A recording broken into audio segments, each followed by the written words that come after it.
Ryan here from Android Coliseum, here to do a review of the LG V30. Now this is basically the, well, I can say the updated, but the bigger brother to the LG G6, which I really like the LG G6. I liked that phone. I still have it downstairs. It is a great performance little feature, and I love how it feels. This is the 6-inch, essentially, version of the LG G6. So to hold it up against my Pixel 2, you can see for the same size screen, they've really made it that much smaller. Even compared to the LG G6, it actually is a lot smaller sort of body. So yeah. Now on the the V series in the past, they've always had that little screen that's up in the corner. I just bring this up here. Come on. Bring up the screen here. So it always had the screen up there, with that sort of secondary display, but it doesn't have that. Oh, come on, lock in the zoom. Anyways, so instead of this now, because of the 2x1 display, they've brought in this little floating tray. Come on, lock in the zoom there. This is not a very good. So this little floating tray here lets you have setups like if I want to bring up my, take a selfie camera. Get out of here. I could bring up my calendar. I could bring up other settings, and I haven't really figured exactly how these settings are supposed to work. You can go ahead and play around with, I want to add a different app that's in there, but they had a setting in here for quick contacts, and I can go through and say, well, I want my mom, let's say, to be a contact, but how does it show up in there? I don't figure out how. I have it turned on, but it's not showing up that feature. I don't know why. But cool enough. I mean, it's a cool little feature. You can move it around. You can throw it to the other side depending on where you like it. And that's one of the biggest features you're going to add into this model this year, is that floating display, because we don't have that secondary display, which I never really used anyways. I'd rather have much more screen real estate on this device. The other feature you're going to notice is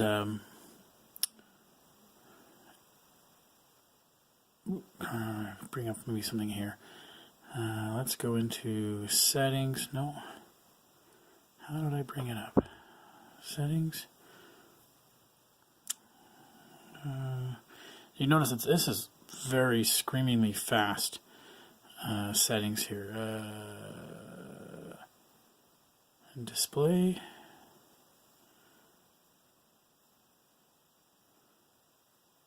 I can't remember where it went now, but sometimes in some apps, there it is, you get this little fourth button down there, which makes it go away. So if you like that there or not, you can, but you bring it back up by holding, and you'll kind of swipe it back up, it goes away. So, I mean, if I want to make it go away, if I want to use it, it goes there. So, but if I go back into the app, it kind of disappears and gives you a full screen. That's kind of a cool little feature. You didn't have it on the G6. You have it on here, which is kind of neat. I like that feature. I had some issues with contacts syncing, and I don't know. They seem to be fixed. I think there was a Google issue of syncing contacts we noticed the other day. You also notice that the G6 similar to the G6 has that UI 6 where everything is just basically one big long icons. So again, if you want to change your app settings for that, you can change the launcher so you actually have an app tray as well. The other thing I notice is every time I reboot the phone, it automatically goes to off auto and full brightness, which is just blinding as soon as you turn it on, and that's just hard on the eyes, and I know, so sorry about that. Come on. There we go. We have 64 gigs of RAM in here. We have a 6-inch display, Quad HD. The other big thing is going to be the fact that it's got a quad DAC. So it's got the headphone jack in there. So if you got the high quality headphones, this will pump out the high quality sound for them. Again, I'm not a big fan of that. The other thing that's really nice about LG is that they do a pretty decent camera. Now this camera now is, there's 2 lenses in the back. So like the G6, there's 2 lenses, and it's very easy to switch between the 2 of them based on you're just pressing a button, or you can zoom in or out with it. So one is a 2 times kind of lens, one is a 1-time lens, I guess you can say. Now the G6 had it as 13 and 13. This is 16 and 13. So slightly different quality in lenses depending on what you're looking at using. But an f1.6 rating on the 16 megapixel camera, so a little better camera rating there as well. So that's pretty neat. I mean, the other neat feature it's got as well is, oops, zoom out, is that we can go to, oops, stop camera, oops, stop recording. Go into the mode settings here, and we have manual control, but full manual for video, similar as we saw in the G6. We can play around with a few things. So one of the neat things you can play around with on here is this thing called a point zoom, and I'll play around with, where was it, Cine Video. The Cine Video feature is you go ahead and adjust point zoom. I want to say, let's say zoom on just that there. I can zoom out, right? So if I wanted to, but let's say I'm recording this and I want to zoom in on my shot, I'd have to use, let's say, use a tripod or something, but I can zoom in just ever so slowly on that one spot. Now it's going to use a digital zoom on that, but that's pretty cool. Kind of a neat little feature. And there's some other features they have to play around with. So they have like these settings of what kind of quality you'd want your, what kind of settings you want your video shot in.